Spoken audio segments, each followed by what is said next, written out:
Hebreus 4:12. Porque a palavra de Deus é viva e eficaz e mais penetrante do que qualquer espada de 2 gumes, e penetra até a divisão de alma e do espírito e das juntas e medulas, e é apta para discernir pensamentos e intenções do coração.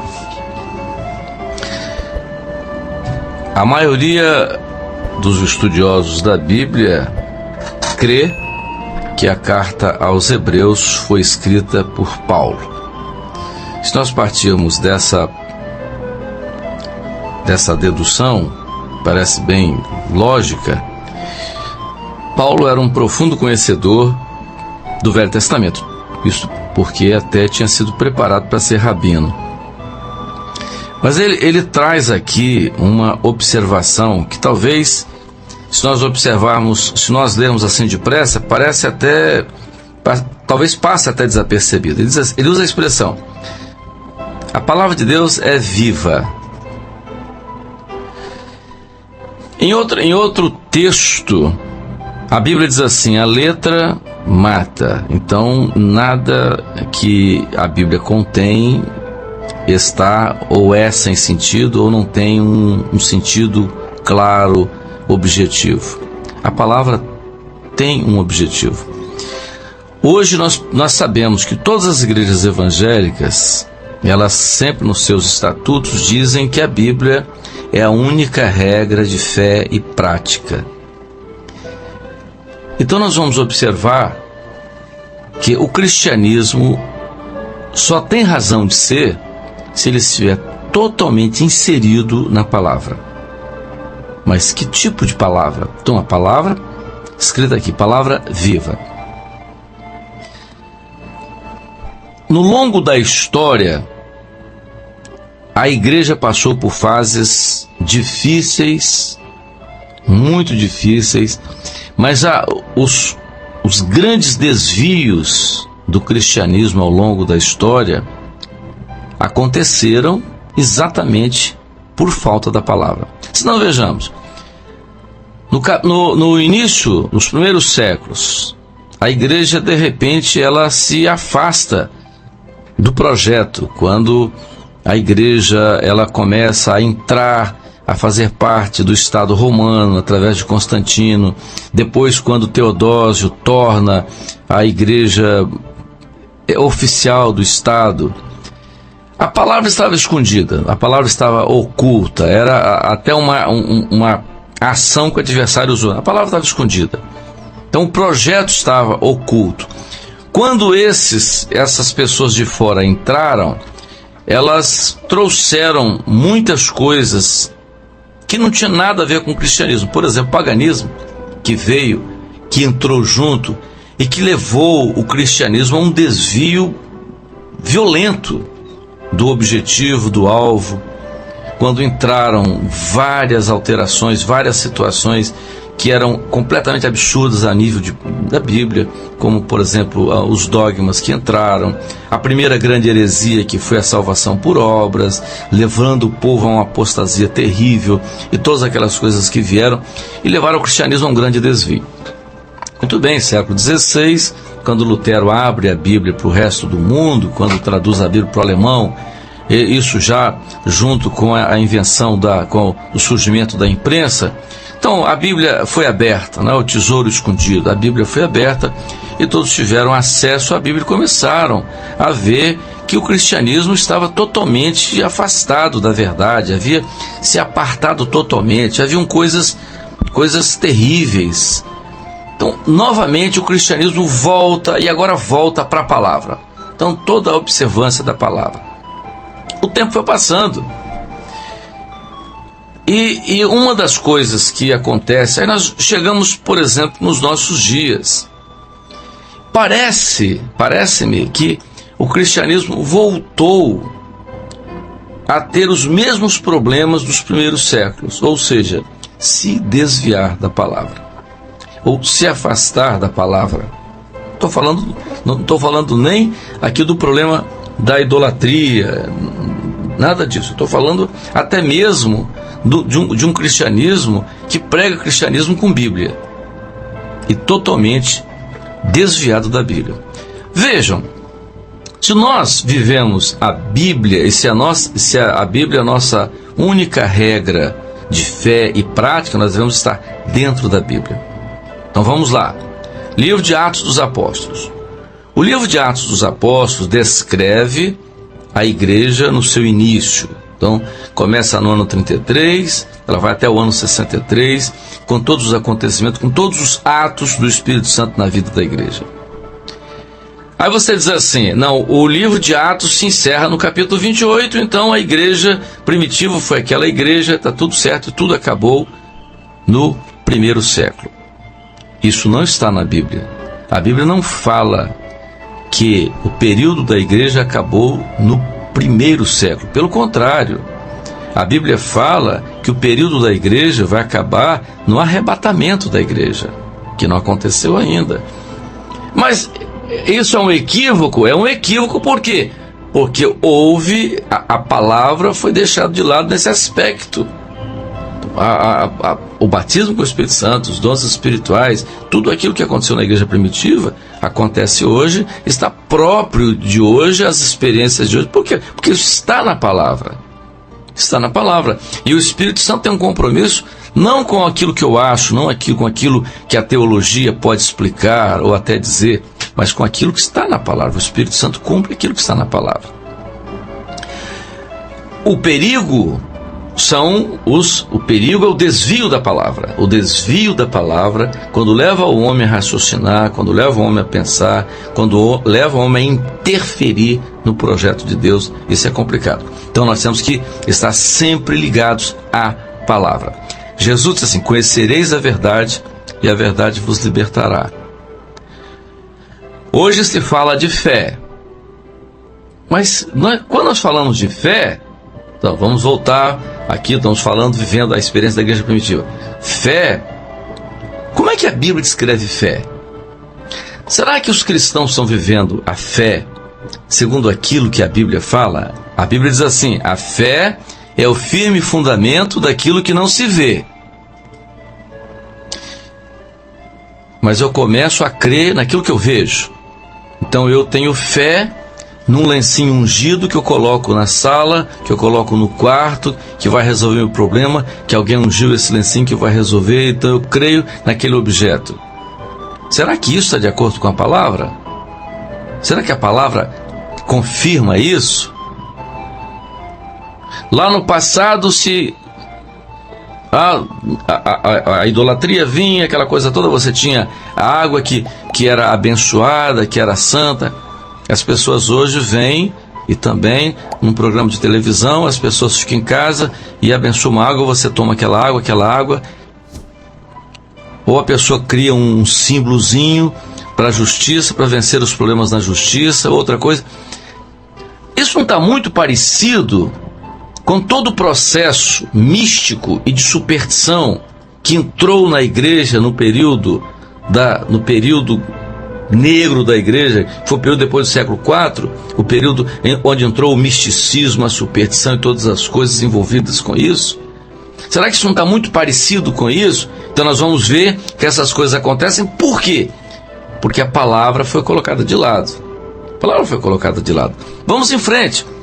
A Bíblia diz assim, se pensarmos em Jesus só para essa vida, somos as mais miseráveis criaturas. Isso a Bíblia diz.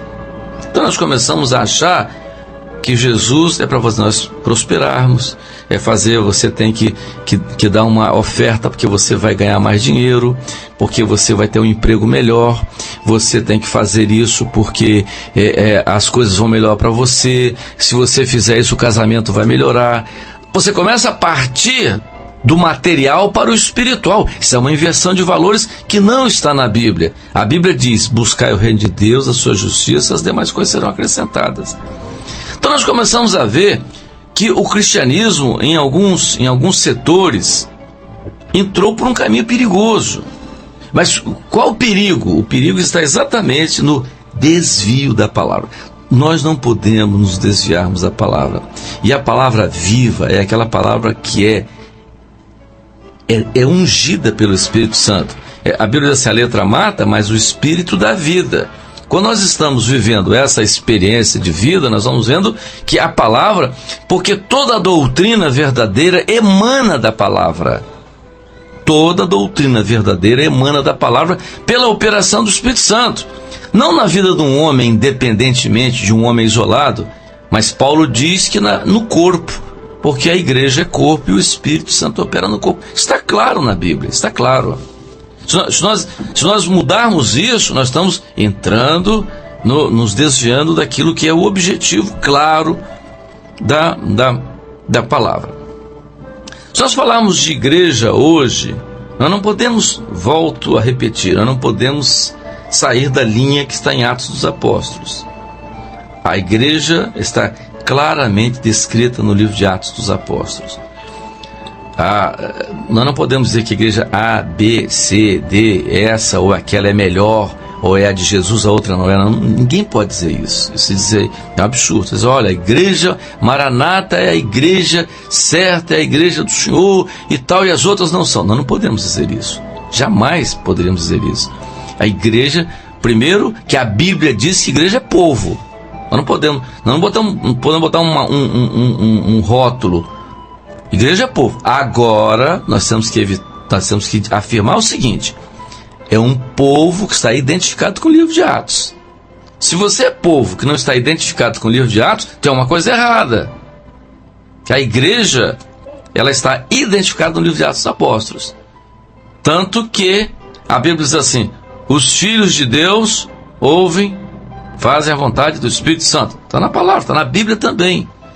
Então, tudo o que aconteceu no livro de Atos dos Apóstolos tem que acontecer na igreja hoje. Tudo o que aconteceu, as experiências, a ministração dos anjos. O anjo esteve com Pedro lá na cadeia para salvar, para libertar Pedro. O anjo esteve com Paulo no naufrágio.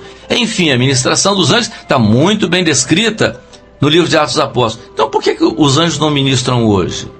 Não, os anjos ministram hoje. Está na Bíblia. Quando nós vivemos isso, nós temos essa experiência.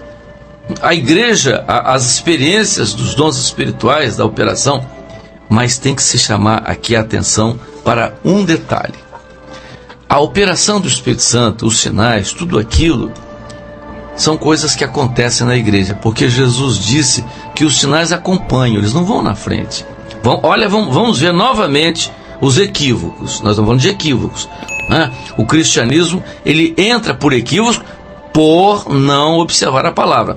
Jesus diz assim: os sinais seguiriam, então os sinais vão depois. Eles não vêm na frente. Não vem na frente. Você não pode levar uma mensagem em cima de cura, em cima de libertação, em cima de expulsão de demônios, em cima disso, como mensagem básica. A mensagem básica é Jesus e o projeto básico é salvação. Salvação é um projeto básico. As outras coisas são os detalhes que vêm. Buscai o reino, a sua justiça. As outras coisas vão acrescentadas. Jesus cura, Jesus vai curar, vai continuar curando. Jesus faz maravilha? Faz e continua fazendo, dando experiências perfeitamente. Só que essas coisas, elas não são o fundamento principal. Elas são uma decorrência daquilo que é um projeto que Deus tem estabelecido desde a eternidade. Nós vamos ver as curas que Jesus fez, sempre ele dizia: vai em paz, a tua fé te salvou. Então nós voltamos à palavra, então eu volto a falar. O grande problema hoje, a grande dificuldade hoje dos cristãos é o afastamento da palavra. Até movimentos, chamados movimentos pentecostais, movimentos servos de Deus, às vezes o risco de você afastar da palavra, o risco de você deixar a palavra, aí sim, aí pode entrar uma grande dificuldade. Por exemplo, não podemos deixar de entender biblicamente que a igreja é a grande profetisa. A igreja é a grande profetisa. Quem tem ouvidos, ouça o que o Espírito diz às igrejas. Então, o Espírito Santo está falando da igreja. A igreja está ouvindo a voz do Espírito Santo. Então a igreja transmite, a igreja fiel, verdadeira, ela transmite aquilo que o Espírito Santo está falando, aquilo que o Espírito Santo está dizendo. Então, vejam bem.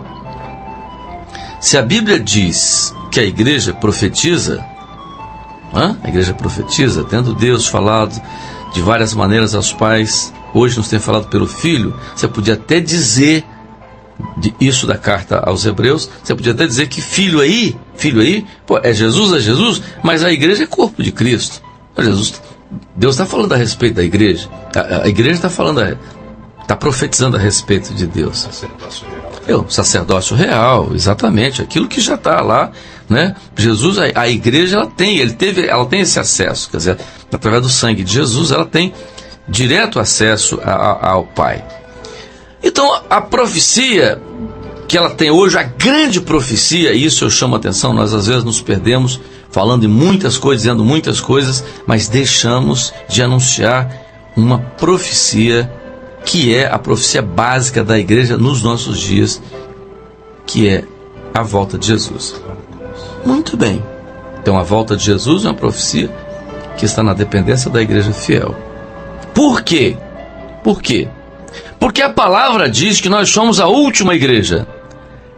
Alguém vai dizer, está vendo? Ele está dizendo que a igreja dele é a última igreja. Não estou dizendo que uma denominação ou que um grupo A, B, C, D é a última igreja.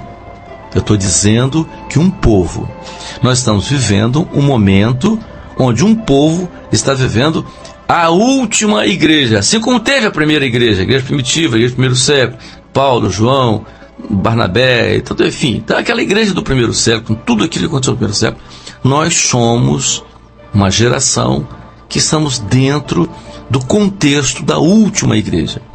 Alguém me pergunta assim, mas o que está escrito na Bíblia hoje já estava escrito quando Lutero traduziu em 1516. Então já estava escrito isso? Sim, já estava escrito isso, só que as profecias descritas nesse livro não estavam acontecendo, elas não estavam presentes, como estão hoje. Aí, quando Jesus subiu aos céus, os varões desceram e disseram, da mesma maneira que ele subiu, ele voltará. Quando eles perguntam a Jesus no sermão profético, Jesus descreve uma época, que seria a época que estaria na iminência da sua segunda vinda. Quando essas coisas acontecerem, olhai para o alto, porque a vossa redenção está próxima. Então vamos ver por que nós podemos dizer que a igreja dos nossos dias é a última igreja. Nós vamos começar lá atrás. É como se a profecia começasse numa contagem regressiva. O primeiro grande sinal dito por Jesus no sermão profético foi: a figueira brotará. Ninguém podia imaginar que depois de 1900 anos Israel voltasse a ser Estado. A mesma coisa que você pegar a sua cadeira que tem 20 anos que está aí na sua sala e de repente a sua cadeira, que é feita de madeira, começasse a brotar. É um negócio extremamente estranho. Como é que pode?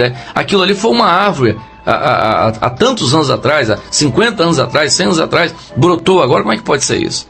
Então Jesus profetiza acerca de Israel, e a figueira brotará. Então, quando Israel se torna Estado, começa ali o desenrolar de uma profecia que vai acabar, que vai ter o seu auge no toque da última trombeta. Então começou ali. Então a partir dali você vem os sinais descritos no sermão profético, você vem os sinais que estão no livro de Apocalipse, o toque das trombetas. Quem podia entender, quem podia imaginar que todas aquelas afirmações no toque das trombetas, que Jacques Cousteau depois afirmou na década de 80, falando sobre a poluição dos mares, a terça parte do mar, quando ele chegou em Nova York, falou isso, depois de 5 anos pesquisando os oceanos, isso está no livro de Apocalipse. A poluição dos rios e dos mares. Então, a primeira trombeta, a poluição dos rios e dos mares, né? Ali na primeira trombeta, depois o desmatamento na segunda trombeta, a poluição dos rios, dos lagos. Então, todas essas profecias, elas estão vivas dentro dos nossos dias. Então, por causa dessas profecias, é que nós podemos dizer que nós somos a última igreja. Eu não estou dizendo que Jesus vem daqui a 1 ano, 2, 5, 10, 20, 30. Não estou dizendo isso. Eu estou dizendo que nós somos, dentro desse contexto, a última igreja. Então, a igreja verdadeira, fiel, ela não pode deixar de anunciar essa profecia. Se ela não anunciar essa profecia, ela compromete tudo aquilo para a qual o Espírito Santo a chamou. E a missão que ela tem nesses últimos dias, ela tem que profetizar. O risco que se corre, aí eu volto a falar da Bíblia, porque se você não está dentro da profecia que está na Bíblia, se o Espírito não está te levando a viver essa profecia que está dentro da Bíblia, você começa a fazer coisas laterais e começa a pegar Jesus de uma forma, mostrar uma coisa totalmente divorciada da palavra, e isso causa um grande problema, porque não é exatamente isso que o Senhor quer para essa hora. Então nós estamos falando muito sobre Bíblia, nós estamos falando dessa palavra, nós estamos mostrando que nós devemos estar voltados para a palavra, porque muitos equívocos, muitos erros, a história toda mostra isso, e hoje nós estamos vendo isso, é por não viver e não observar a palavra. Nós estamos falando de muitas coisas, falamos de fé, mas cremos naquilo que as pessoas podem nos dar, naquilo que as pessoas podem fazer por nós, nos esquecemos da fé verdadeira. Nós falamos de tantas coisas, falamos de tantos sinais, pregamos tantas coisas, e hoje Jesus virou, em muitos casos, curandeiro, um curandeiro especial, e se esquece de que o objetivo principal é a salvação. São equívocos. Mas por que essas coisas? Se esqueceram de falar que a igreja está vivendo os últimos dias, o momento que antecede a segunda vinda de Jesus. Mas por que isso não está sendo pregado? Por falta de palavra, por falta de estar na palavra, por estar vivendo a palavra, vivendo a profecia que está na palavra. Entendendo isso, só nós começamos a viver aquilo que Jesus falou. O imprudente constrói a sua casa sobre areia. O que é areia? Se você pegar areia na mão e esfacelar a areia na mão, você pergunta ao geólogo, ele vai dizer: areia é rocha. Mas Jesus diz que é construção sobre a rocha. Mas a areia também é rocha, a areia também é rocha. Mas só que a areia é fragmento de rocha, não é a rocha compacta inteira. Então você pegar a Bíblia e fragmentar a Bíblia e começar a usar fragmento da Bíblia, é uma construção sobre areia, é uma construção vulnerável, é uma construção que não vai resistir. Por quê? Porque a construção tem que ser em cima do projeto todo, a rocha toda. Então é a construção sobre a rocha, aquilo que Jesus falou para Pedro, sobre esta rocha.